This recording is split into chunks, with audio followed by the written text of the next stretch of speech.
Good afternoon, children. How are you all? Okay, good. Today our lesson is verbs. Verb means kriya pada. Basically, verbs divide two categories.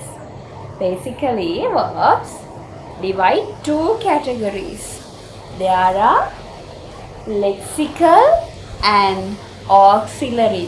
What are they? Lexical and auxiliary. Right. Let's see what are they. Lexical has two parts. What are they? Regular verbs and irregular verbs. Lexical has two parts. Regular verbs, irregular verbs. මොකද්ද පුතේ? verb. අද පාඩම තමයි අපේ verb. verb කියන්නේ මොනවාද? ක්‍රියාපද. හරි. ක්‍රියාපද ප්‍රධාන වශයෙන් කොටස් දෙකකට බෙදෙනවා. මොනවාද මේ කොටස් දෙක? lexical සහ auxiliary වශයෙන්. හරි. ඊට පස්සේ අපි ඉගෙන ගන්නවා මොනවාද මේ lexical කියන්නේ කියලා. lexical කියන category එකත් මොනවටද බෙදෙන්නේ? two parts වලට බෙදෙනවා. මොනවාද? regular verbs and irregular verbs. මොනවාද මේ පුතේ regular verbs කියන්නේ? regular verb එකක් කියලා කියන්නේ විධිමත් ක්‍රියාවක්. එහෙනම් irregular verbs කියන්නේ අවිධිමත් ක්‍රියාවක් විදිහට තමයි ඉංග්‍රීසි භාෂාවේදී හැඳින්වෙන්නේ. බලමු පුතේ ඔයාලා දන්නවා මේ දේවල් දැනටමත් ඔයගොල්ලෝ දන්න දේවල් regular verbs යටතේ මම කොටස් තුනකින් මේ විදිහට ඔයගොල්ලන්ට පහසුවට පෙන්නලා දෙන්න කියන්නේ regular verbs විධිමත් ක්‍රියා කොටස් තුනකට බෙදෙනවා. මොනවාද? infinitive, past form එක, past participle form එක. infinitive සාමාන්‍ය ස්වභාවය, අතීතය සහ අතීත කෘදාන්ත කියන ස්වභාව තුනේ මේ regular verbs පහ උදාහරණ වශයෙන් මම පෙන්නලා දීලා තියෙනවා. මේ බලන්න. help. ඔයගොල්ලෝ හැමෝම දන්නවනේ help. උදව් කරනවා නේද? help. ed add වුණාම උදව් කළා.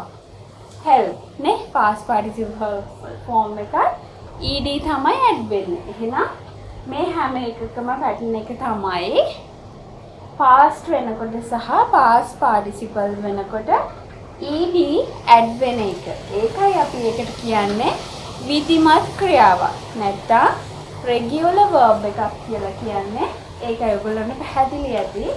මේ හැම එකම බලන්න පුතේ ed තමයි past form එකයි past participle form එකයි වෙද්දී add වෙලා තියෙන ed. එහෙනම් මතක තියාගන්න verb එක past හෝ past participle කරද්දී ed add කරනවා නම් ඒව මොන verb category එකටද අයිති වෙන්නේ පුතේ?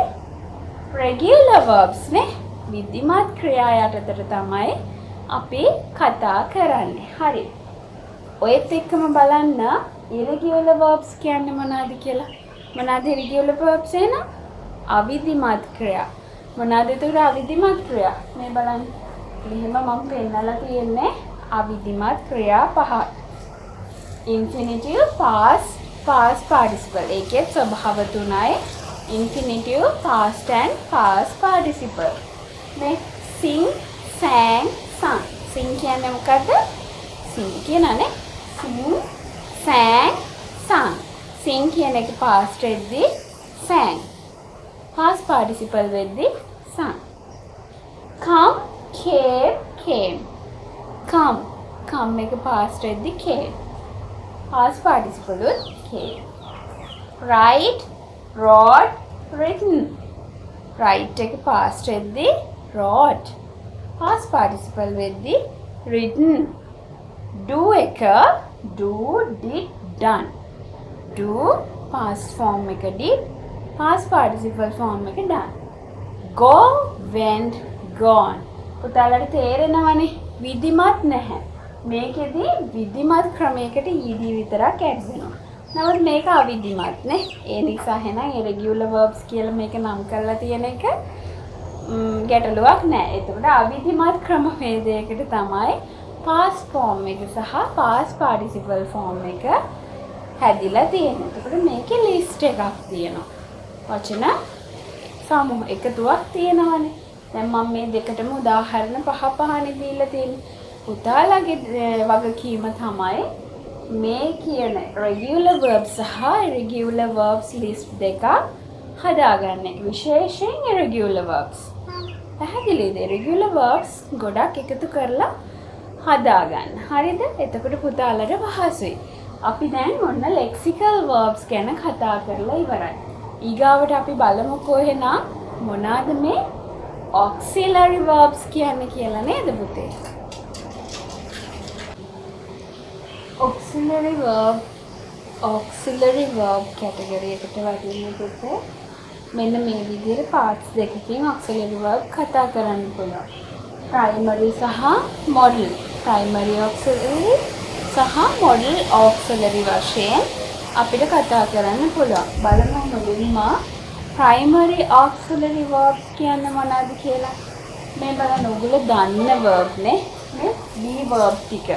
මොනවද මේ be verb ටික? am, is, are, was, were, be, been, did. මේවා ඔයගොල්ලෝ දන්නවනේ. මේවා be verbs. එහෙනම් be verbs මොනවටද අයිති වෙන්නේ?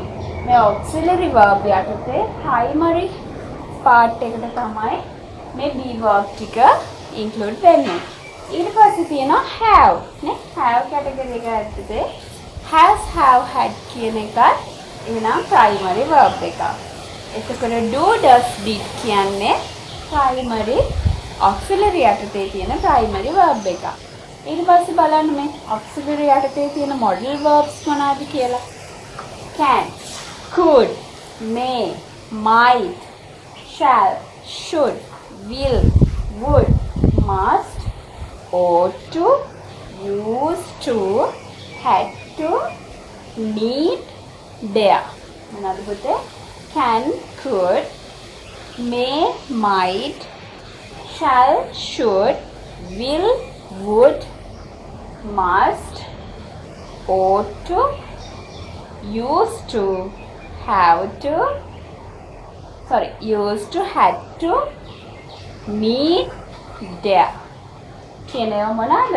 auxiliary verb යටතේ එන modal part එකේ තියෙන verbs. පැහැදිලිනේ primary සහ modal විදිහට තමයි auxiliary verb parts වෙන්නේ. ඒ යටතේ තියෙනවා be verbs, have, do කියන එක primary කොට යටතේ modal auxiliary වශයෙන් මෙන්න මේ verb ටිකත් අපි ඉගෙන ගන්න ඕනි. පැහැදිලිනේ පුතාලට?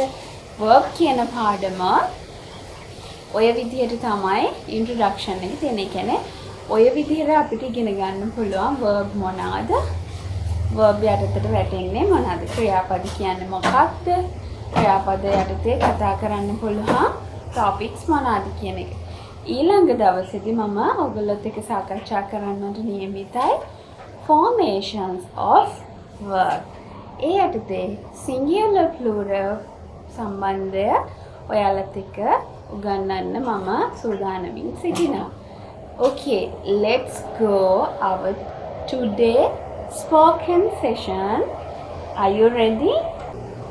අද spoken session එකෙන් මම ඔයාලට වාක්‍ය රටා වාක්‍ය පහ ගෙනල්ලා තියෙනවා. ඔයාලා මේක ඔයගොල්ලන්ගේ එදිනෙදා ජීවිතයට එකතු කරගන්න ඕනේ. බලමු අපි පළවෙනිට මොකද්ද තියෙන්නේ කියලා.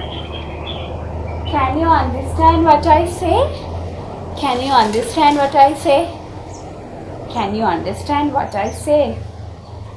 මොකක්ද කියන්නේ? Can you understand what I say? මං කිව්ව දේ ඔයාලට පැහැදිලිද? මං කිව්ව දේ ඔයාලට තේරුණාද කියලා අහන්න ඕනහම කොහොමද කියන්නේ පුතේ? Can you understand what I say? Okay, next. I can't understand what you say. I can't understand what you say. I can't understand what you say. කියනවනේ. ඒ මොකක්ද කියන්නේ? මට ඔයා කිව්ව දේ පැහැදිලි නෑ. මට ඔයා කිව්ව දේ තේරුනේ නැහැ. I can't understand what you say. Next. Don't hurt my feelings. Don't hurt my feelings. Don't hurt my feelings. මොකද්ද පුතේ ඒකේ තේරුම? Don't hurt my feelings කියන්නේ මගේ හිත රිද්දන්න එපා කියලා නේද? මගේ හිත රිද්දන්න එපා කියලා කොහොමද කියන්නේ නේද? Don't hurt my feelings. Next. Can I have a word with you? Can I have a word with you? Can I have a word with you? මොකද්ද ඒ කියන්නේ පුතේ? මට ඔයත් එක්ක වචනයක් කතා කරන්න පුළුවන්ද? කොහොමද අහන්නේ? Can I have a word with you? Okay. Number 5. I can whereas you can't. I can whereas you can't. I can whereas you can't. මට පුළුවන් ඔයාලට බැරි වුණාට. පැහැදිලිද? ඔන්න ඔය පහ ඔයා එහෙනම් ඔයාගේ ජීවිතේට එදිනදා ජීවිතේට එකතු කරගන්න. Practice more and practice. Goodbye. We will meet again next lesson.